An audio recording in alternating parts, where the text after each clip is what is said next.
One day காலேஜுக்காக இங்கேருந்து 200 kilometre தாண்டி இருக்கிற என் காலேஜுக்கு நான் போயிட்டு வந்தேன். சீரியஸாக தான் 5th இயர் வந்து June 16 ஸ்டார்ட் ஆகுதுன்னு எங்களுக்கு வந்து சொல்லியிருந்தாங்க.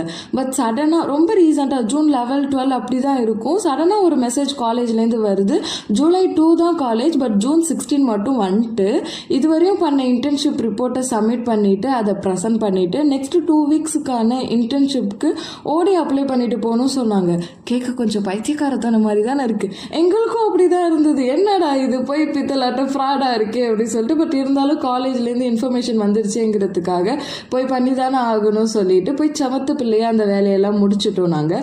ஸோ நெக்ஸ்ட் எனக்கு எந்த வேலையும் இல்லை, ஊருக்கு போகிறது தான். பட் அக்கா கூட குட்டி ஷாப்பிங் இருந்தது, அவளுக்கு நெக்ஸ்ட் வீக் பர்த்டே, அப்போ தான் நம்ம ஊரில் இருக்க மாட்டோம்ல, சரி அவள் கூட போயிட்டு வந்துடலாம்னு சொல்லிட்டு கிளம்பியாச்சு. ஃபர்ஸ்ட் அவளோட ஸ்பெட்ஸ் தான் மாற்றணும். இதுக்கு முன்னாடி அவள் வந்து ரோஸ் அண்ட் ஒயிட் போட்டிருந்தா, அவளுக்கு பிடிக்கலன்னு சொல்லியிருந்தா. ஸோ ஸ்பெட்ஸ் வந்து மாற்றிட்டு நெக்ஸ்ட் ட்ரெஸ் எடுக்கிறதுக்காக போயிருந்தோம். இந்த ஒரு நார்ம் இருக்கும்ல, நம்மக்கிட்ட காசு இருக்கும் போது எந்த ட்ரெஸ்ஸுமே வந்து நல்லா இருக்காது, நம்மக்கிட்ட காசு இல்லாத போது எல்லா ட்ரெஸ்ஸுமே நல்லா இருக்கும் அப்படின்னா அது நேற்றுக்கு எக்ஸாக்டாக நடந்தது. அவ்வளோக்கா எங்களுக்கு எதுவுமே பிடிக்கவே இல்லை. பட் இருந்தாலும் பர்த்டேக்குன்னு வாங்கிக்கிட்டோம். சின்ன வயசுலலாம் என் அக்கா கூட இவ்வளோ மெமரிஸ்லாம் கிடையாது. போட்டி போகாமல் சண்டை போடுறது, அடிச்சுக்கிறது இப்படி தான் இருக்கும். காலேஜ் வந்ததுலேருந்து டிஃப்ரெண்ட்டாக இருக்குது, கோயில் போகிறது, ஷாப் போகிறதுன்னு. உங்களுக்கும் இப்படி தானாங்கிறத கமெண்ட்ஸில் சொல்லுங்கள். அவ்வளோதான் கைஸ், நெக்ஸ்ட் வீடியோவில் பார்க்கலாம். Two subscribe. Bye.